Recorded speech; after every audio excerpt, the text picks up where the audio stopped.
Stroke is one of the three leading causes of death and disability, and it commonly causes paralysis.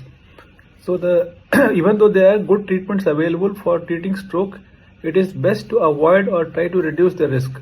So in this video, I will discuss what are the various things you need to take care of so that the risk of stroke can be minimized. So first, a few of the blood parameters. So one is diabetic status or the glycemic control. If you are a healthy person, try to keep HbA1c below 5.7. If you are a diabetic and on medications, then try to keep HbA1c below 7, because very strict sugar control can cause hypoglycemia. Second is the lipid profile. So in that, the LDL should be kept below 100, triglycerides below 150, and HDL cholesterol above 50. And the more important parameter is triglyceride to HDL ratio. If that is less than 2.5, then the stroke risk is lower. Other blood test is homocysteine, so try to keep it below 15, that is in the normal range. High sensitivity C-reactive protein should be also kept normal. Usually in most of the labs it is below 2 is taken as normal.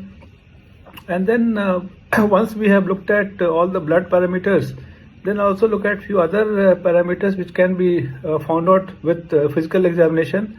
So in that, the most important is blood pressure, because high BP is one of the most important risk factors for stroke. So BP below 130/80 will reduce the risk of stroke.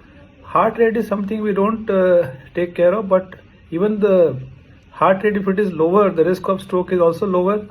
So even though the normal range of resting heart rate is 60 to 100 beats per minute, but lower the better. So if your resting heart rate is say below 60, it definitely would reduce the risk of stroke. Then the body weight, because both overweight and obesity, they are risk factors for stroke. And similarly, if the adiposity, so fat around the abdominal or visceral fat will also increase, so that has to be kept to as low as possible. And then we look at a few of the important lifestyle measures that can reduce the risk of stroke. So in that, number one is the sleep. So both sleeping less and oversleeping can increase the risk of stroke. So try to sleep for 7 to 9 hours, and then manage stress, because excess stress can increase the risk of stroke, so it has to be reduced. And then overworking will also increase the risk of stroke. And so definitely, the optimum working hours, which is say 8 to 9 hours in a day, or say 50 to 55 hours in a week, that will reduce the risk of stroke. And then other thing is the exercises. So physical activity of 300 minutes of mild physical activity in a week, or 150 minutes of moderate to vigorous physical activity, which can be brisk walking, running, cycling, swimming, any of these things. Either you can complete the quota in 1 or 2 days in a week, or spread equally over 5 to 6 days in a week. Both the ways will result in similar benefits.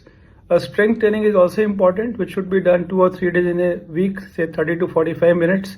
So that will also reduce the risk of stroke. And finally, a few factors in the diet. So diet that is having excess sugar, so for example, sugar sweetened beverages or packaged this fruit juices, and then ultra processed packaged foods, so they should be minimized. And similarly, excess carbs also should not be consumed, so optimum of carbohydrates. So these are the two main things in the diet. And then a handful of nuts, omega-3 fatty acids. So few of the things are even this salmon and these salty fish. So they also are good fatty fish. So they are good for they are supposed to be healthy, and they can reduce the risk of stroke. And then also we have to take care of that smoking is definitely hazardous, and it will increase the risk of stroke. So avoid smoking. Even for alcohol, there is no doubt that any amount of alcohol has negative effects on the health, so abstain from alcohol.